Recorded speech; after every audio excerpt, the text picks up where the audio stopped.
السلام علیکم دوستو، ایک انمول تحفہ جس نے انسان کو فرشتوں سے افضل بنایا، جس کی عظمت کے سامنے فرشتے ہار گئے اور جس نے آدم علیہ السلام کے لیے کائنات کے سارے راز کھول دیے۔ اللہ کا وہ انعام جس نے انسان کو زمین پر حکمرانی کے قابل بنایا۔ آخر وہ تحفہ کیا تھا اور کیوں فرشتے اس کے سامنے لاجواب ہو گئے؟ آئیے دیکھتے ہیں۔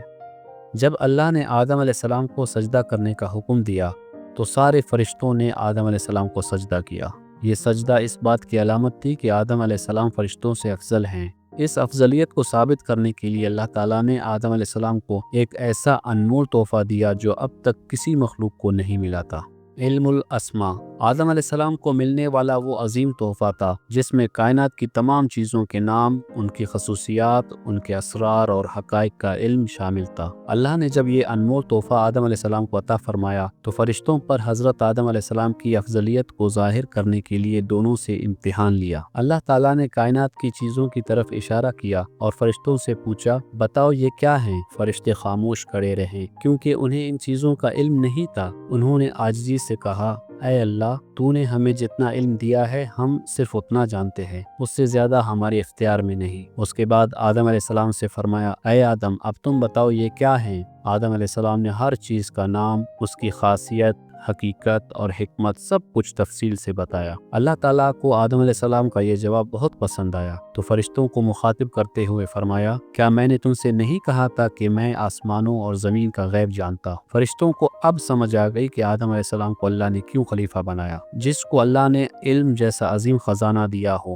اور جو اچھے برے، نیکی اور بدی کی سمجھ رکھتا ہو، وہی زمین پر بہترین نظام قائم کر سکتا ہے۔ پھر جنت کو آدم علیہ السلام کے لیے سجایا گیا جہاں ہر طرف روشنی اور ہوا میں خوشبو تھی اور فضا میں فرشتوں کی تسبیح کی آوازیں گونجتی تھی۔ آدم علیہ السلام کے ارد گرد پھولوں کے بکھرے ہوئے قالین، شفاف ندیوں کے جھرنے اور پھولوں سے لدی ہوئی شاخیں تھی۔ ہر چیز موتیوں کی طرح چمک رہی تھی۔ آدم علیہ السلام جنت میں اللہ کا ذکر کرتے اور اس کی نعمتوں سے لطف اٹھاتے۔ چونکہ جنت میں آدم علیہ السلام اکیلے انسان تھے، اس لیے وہ خود کو تنہا محسوس کرتے تھے۔ ان کو ایک ساتھی اور ہمسفر کی ضرورت تھی، تو اللہ تعالیٰ نے ان کی اداسی دور کرنے کے لیے انہیں گہری نیند سلا دیا اور ان کی بائیں پسلی سے حضرت حوا کو پیدا کیا۔ جب آدم علیہ السلام جاگ گئے تو دیکھا ان کے سامنے حضرت حوا کا چہرہ چاند کی طرح چمک رہا تھا اور ان کے بال مشک کی خوشبو سے مہک رہے تھے۔ آدم علیہ السلام نے پوچھا، تم کون ہو؟ حضرت حوا نے مسکراتے ہوئے کہا، میں آپ کی بیوی ہوں، اللہ نے مجھے آپ کے سکون اور آرام کے لیے پیدا کیا ہے۔ پھر ان کے لیے جنت کے درمیان ایک شاندار محل بنایا گیا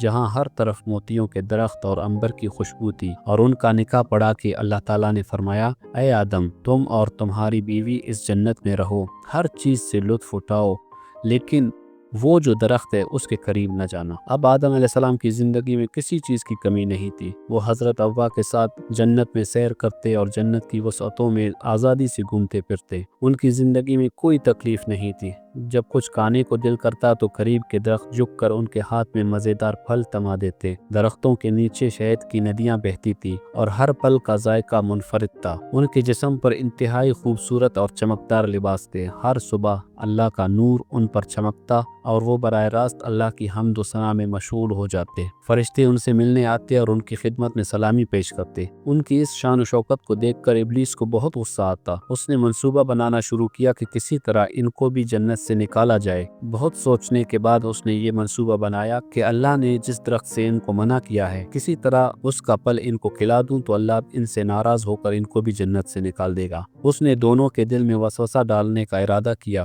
اور ایک دن اس نے آدم علیہ السلام اور حضرت حوا سے پوچھا، کیا تمہیں معلوم ہے یہ درخت کیا ہے؟ یہ ایسا درخت ہے اگر ایک مرتبہ اس کا پھل کھاؤ گے تو تمہیں ہمیشہ کی زندگی ملے گی، موت تمہارے قریب بھی نہیں آئے گی، تم فرشتوں کی طرح بنو گے اور اس کے کھانے سے تم مزید اللہ کے قریب ہو جاؤ گے۔ اس کا لہجہ اتنا نرم اور دلکش تھا کہ ایک لمحے کے لیے انہوں نے سوچا کیوں نہ اللہ کا قرب حاصل کرنے کے لیے اس میں سے کچھ کھا لیں۔ پھر ایک دم سے حضرت آدم علیہ السلام کو اللہ کا حکم یاد آیا تو انہوں نے سختی سے انکار کیا اور فرمایا، ہم کسی صورت اللہ کی نافرمانی نہیں کریں گے۔ ابلیس اس دن تو ناکام ہو کر واپس چلا گیا، لیکن ابھی تک اپنے ارادے پر قائم تھا۔ پھر ایک دن اس نے حضرت حوا کو دیکھا، وہ تنہا تھی اور جنت کے خوبصورت مناظر کو دیکھ رہی تھی۔ شیطان نے قریب آ کر آہستہ سے کہا، میں اللہ کی قسم کھاتا ہوں، میں جھوٹ نہیں بول رہا، اس درخت میں سے کھا لو، اللہ ناراض نہیں ہوگا۔